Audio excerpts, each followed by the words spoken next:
Yang kami hormati puluhan BPD Desa yang tergabung dalam Asosiasi Badan Permusyawaratan Desa Nasional atau APEDNAS DPC Kabupaten Nganjuk menggelar hearing dengan DPRD Kabupaten Nganjuk. Dengan tetap melakukan protokol kesehatan, mereka yang datang ke kantor DPRD Nganjuk berupaya untuk mengurai dan mencari solusi atas berbagai persoalan yang sering muncul antar pemerintah desa dengan BPD di desa-desa Kabupaten Nganjuk. Menurut Ketua APEDNAS DPC Kabupaten Nganjuk Jarod Cahyadi, anggota BPD sekarang ini berupaya mendorong pemerintah desa lebih transparan untuk kemajuan dalam pembangunan sehingga bisa memberikan manfaat yang lebih besar bagi masyarakat desa. Untuk kenaikan insentif anggota BPD, menurut Jarod Cahyadi dirasa sudah saatnya diberikan mengingat beban tugas dari anggota BPD saat ini juga semakin berat, mulai dari keterlibatan dalam penyusunan APBD dan mengawasi pelaksanaan serta lainnya. Yang jelas bahwa BPD itu harus mempunyai suatu ruang tersendiri, ya, ruang di mana tugas dan fungsinya bisa berjalan dengan baik. Kemudian honor ditambahkan oleh kita, kemudian fasilitas yang ada diberikan. Artinya fasilitas itu berupa bangunan, kemudian gedungnya, kantor, komputer dan lain sebagainya ada. Bagaimana BPD bisa membuat suatu laporan yang baik apabila dia tidak punya suatu ruangan-ruangan di dalamnya yang ada di desa itu sendiri.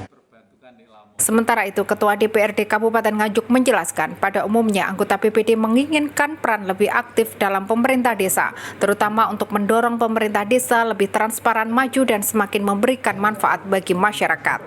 Sementara itu, pemikiran dari anggota BPD bisa lebih diakomodir pemerintah desa dalam APBD demi kemajuan pembangunan berbagai bidang yang ada di desa. pada hari ini tadi ada audiensi minta hearing dengan Komisi 1 Badan Permusyawaratan Desa se-Kabupaten Nganjuk. DPC itu DPC Badan Permusyawaratan Desa se-Kabupaten Nganjuk. Audiensi terkait dengan permasalahan yang berhubungan dengan desa. Pertama, itu memang mekanisme dan prosedur. Ketika ada aduan-aduan, nanti akan kita disposisi kepada komisi-komisi yang membidangi.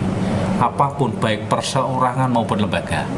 Ketika ada pengaduan-pengaduan di DPRD, karena kita juga akan ikut membantu setiap ada permasalahan-permasalahan yang ada di Kabupaten Nganjuk, baik itu perorangan maupun atas nama lembaga, kami akan menindaklanjuti.